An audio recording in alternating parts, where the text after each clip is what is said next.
And we are back on BuildPhase TV. I'm your host, Mr. Ben, and today we are going to talk about a game that I have been excited about for most of this year. This was actually the game that introduced me to Roxley as a game company. Now, I've made some content on the channel before about Dice Throne, and I'm a big fan of Dice Throne. But before Dice Throne, there was the Radlands Kickstarter, and this is what actually got my game group turned on to Roxley as a company, and it ultimately is what led us to Dice Throne. So I'm really excited to talk about Radlands today. So if you go to roxley.com, you can see this here. Now, a couple of things real quick. What this is not going to be is a how to play video. If you look at the Roxley website here, you can see that they already have a how to play video right here. I'm not going to be doing that. I'm also not going to be doing an in-depth review of the game today, because what we are actually going to be doing is unboxing this copy of the Kickstarter edition of Radlands, which came to me just a few hours ago here on the 15th.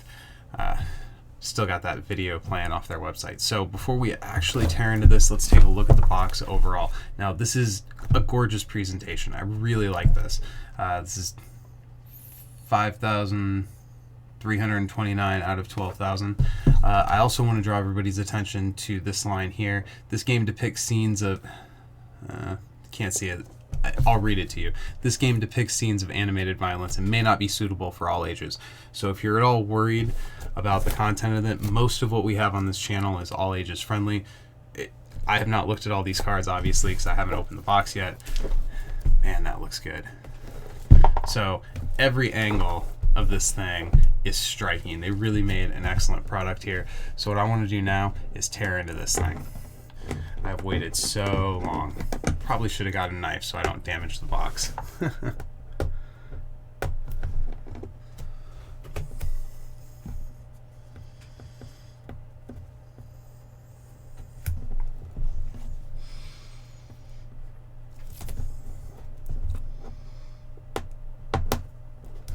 There we go. Finally getting into the shrink wrap.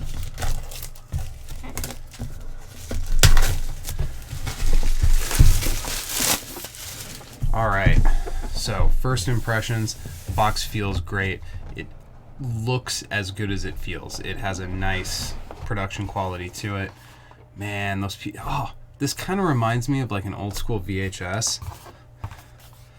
The art on the inside of the box. Now, this is something I really enjoyed in Dice Throne as well, is that the interior of the battle chests have just great artwork, and this is no different.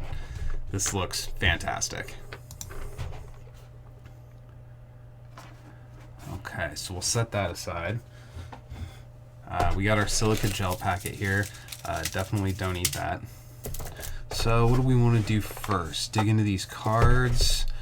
I think let's take a look at these playmats. So what's going to be the easiest way? Here we go.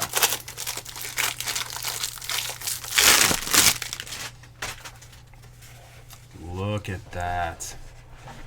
Wow. Man, the production value on these cannot be overstated. So this is a stitched mat, heavy duty quality, feels real nice, looks gorgeous, and of course it's marked out for everything you need to actually play the game. Now, you're not required to play a game on the signature playmat with all the stuff marked out on it. Obviously, you can use whatever artwork you want, but particularly for new players, let's get that shrink wrap out of the way, and then I'll keep talking. Particularly for new players, having, oh man, each one more beautiful than the last. Wow, I legitimately can't tell which of these I like better. I think they both look fantastic. Truly incredible. Okay, so particularly when you're learning the game with new players, having all the different stuff mapped out on the board. I don't know what any of these symbols mean, but I imagine it's much easier to learn the game when it's all mapped out on the mat. Okay, so I'm gonna peek under here. Well, no more cool artwork, but that pink color definitely looks quite striking. So let's pull the card box out of here. Throw that off to the side. And let's see what this says here. I saw a creature, naked, B-style, who, squatting upon the ground, held his heart in his hands and ate of it. I said, "Is it good, friend? Is it bitter?" "Bitter," he answered, "but I like it because it is bitter and because it is my heart." In the Desert by Stephen Crane. Okay. Man, I really love the look of every part of this so far.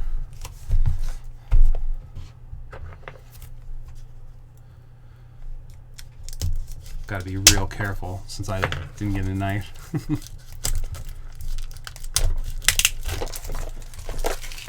Okay. So this is mostly a matte finish, but the text is glossy, which gives everything just a nice feel. I like there's different art on both sides of the box. Oh, that feels good. I really like the feel of the box. There's a magnetic enclosure hidden, it looks like here and here, and it snaps shut decently tight. Not, I mean, it's magnets. You're not fighting with it really, but it feels secure. Illustrations by Manny Tremblay. Oh yeah, love me some Manny art. Okay, so we got our instruction book here. First big stack of cards. Another pack of silica.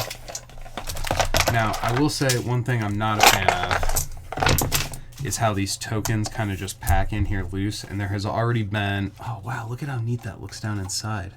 There has already been the community going to work to make a plastic cylinder that fits down in there that holds all of these tokens for you. So let's set this box aside for the time being. And look at these tokens. So these are our water tokens. I'm not sure what this size means. So these feel good in the hand. I expected them to be a little heavier. They feel kind of light, but they look fantastic and they feel sturdy, if not heavy. They make a good sound when you kind of click them together. Wow, particularly the way that pink pops on that black. I think these look really good. I like these a lot as well. Now, this being the default way that you store them, I accept that. I agree with the people that have criticized. This is not the best way to store those. Just kind of, then you have to turn the whole box upside down. That just feels unwieldy. So having something that's a little bit more organized, that keeps them all in a nice little cylinder, is something I'm looking forward to. I have a friend with a 3D printer, so I have the luxury of saying, oh, I'm going to upgrade that component. All right, set that aside. Let's take a look at this instruction book here real quick. So I'm not going to sit here and read this, although I really like this here. Our tribe has water, and they're coming for it, so we'll strike first. We thought if we hit hard enough, they'd go back home. But there's no home left. This looks good. The paper feels nice and sturdy in my fingers. I like how it feels. I'm not going to sit here and read this, so I will not pass judgment on how effective of a rule book I think it is at this point. But my first reaction to it, like everything else, I'm kind of doing a first reaction. I really like the way this looks. So before I actually get into the cards, there was something I wanted to bring attention to. Now, I am not going to be brave enough to actually do that with any of my cards. But for people who are unfamiliar with Radlands, this project is using what they call synth cardstock, which is a PVC cardstock, which makes it waterproof.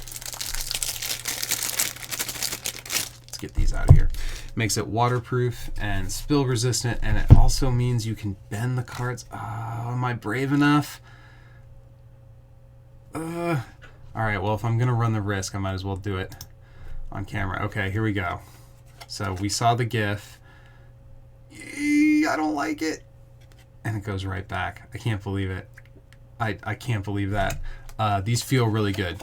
I like it. I was worried that they were going to be a little too plasticky, and they do feel more plasticky than your regular playing cards would. If you're used to playing with cardboard cards, there is a different feel to these.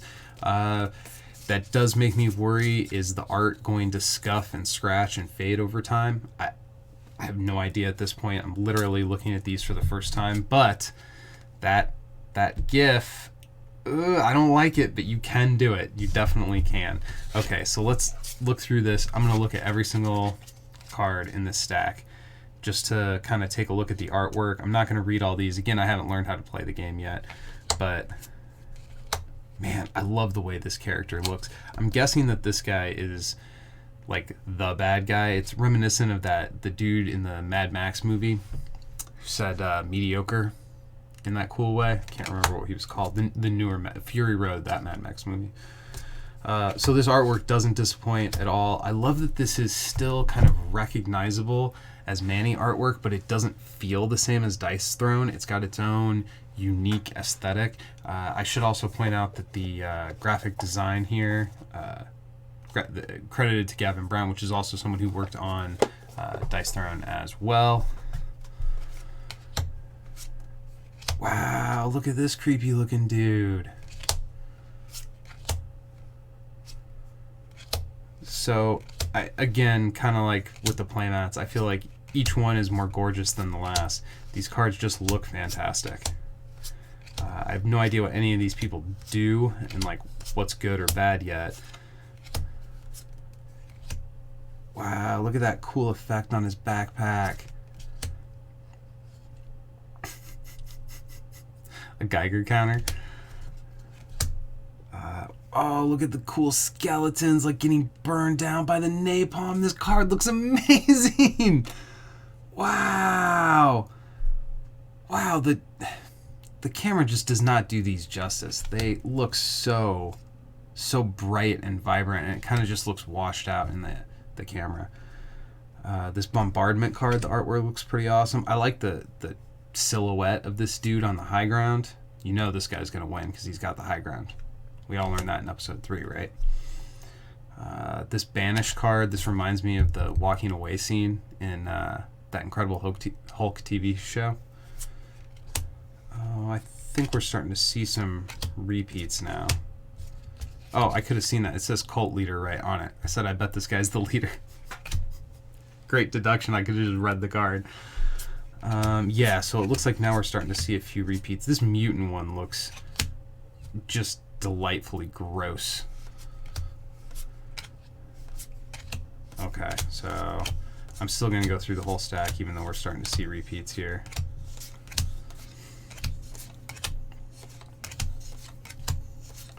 Oh, I think we're coming up on... Yeah, I think this napalm one might be my favorite one in the whole stack so far. Oh, these look different. Oh, these guys have names. Magnus Carve, and he's got a knife. Oh, okay. Zito Khan. Vera Vosh. Carly Blaze. I wonder if these are like player cards because they have like cool names and stuff. Molger Stain. What a cool name. And Argo Yeski. All your people. Yeah. Okay, so that was those. Now, let's see what this stack is. So, I imagine with the cards being made...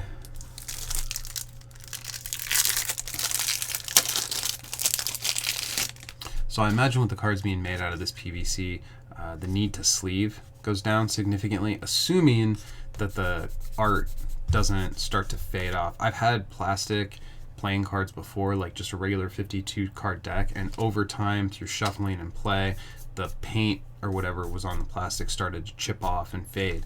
I can't imagine they would commit to this synth, this gimmicky cardboard, this whatever it is, if they had not already like shuffled these some millions of times.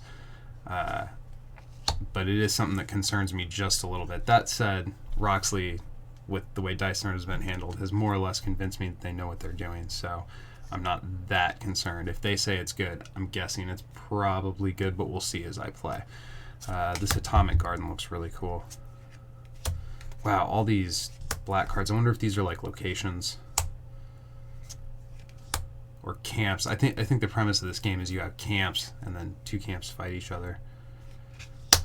Oh, so I bet there's 2 decks in there. That's why we had repeaters. Oh, wow, that looks really good too.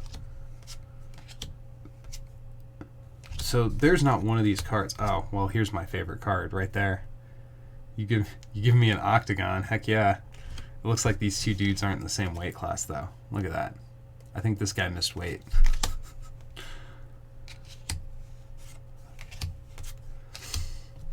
Wow. So the color palette on these is really striking. It makes, even though there's like kind of a unified aesthetic between the cards, you get two cards like this, and the difference in color palette really significantly gives you a different feel on each card. I like that a lot. This reminds me of Back to the Future.